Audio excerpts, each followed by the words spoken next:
বিষ্ণুনবীর আরেকটা অভ্যাস ছিল, বাসি খাবার খেতেন না, জানেন? বাসি খেতেন না, অল্প খেতেন, কিন্তু যেটা খেতেন ভালোটা খেতেন। অল্প খেতেন কিন্তু যেটা খেতেন ভালো খেতেন। মধু খেতে পছন্দ করতেন, কিন্তু মধুর মধ্যে দুর্গন্ধওয়ালা একটা মধু আছে না, মাগাফির, বুখারীতে লম্বা ঘটনা, ওইদিকে যাব না। এই মাগাফিরের মধু উনি খেতে চাইতেন না। ভালো সুগন্ধিওয়ালা মধু তিনি বিশ্বনবী খেতে পছন্দ করতেন। বিশ্বনবীর খাবারের তালিকায় সবচেয়ে পছন্দনীয় তালিকায় ছিল এই মধু।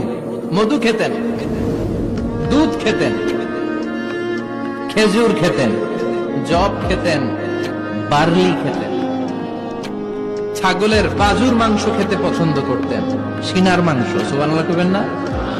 What a choice! কি চয়েস ছিল বিশ্বনবী! বাজুর মাংস খেতেন। বিশ্বনবী লাউ খেতে পছন্দ করতেন, লাউ। রুম্মান ফল খেতে পছন্দ করতেন, রুম্মান মানে ডালিম। রুম্মান মানে কি? ডালিম খেতে পছন্দ করতেন। মাশরুম খেতে পছন্দ করতেন। সুবহানাল্লাহ পড়ে। মাশরুমের স্যুপ পাওয়া যায় না রেস্টুরেন্টে?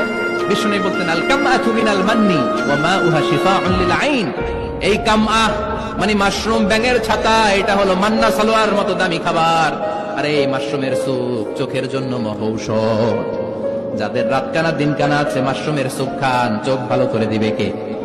এজন্য বিষ্ণুনবী যেগুলো খেত এগুলো খাওয়ার দরকার আছে না নাই? বিষ্ণুনবীর যে সুন্দর চরিত্র ছিল, আচরণ ছিল, এগুলো পালনের দরকার আছে না নাই?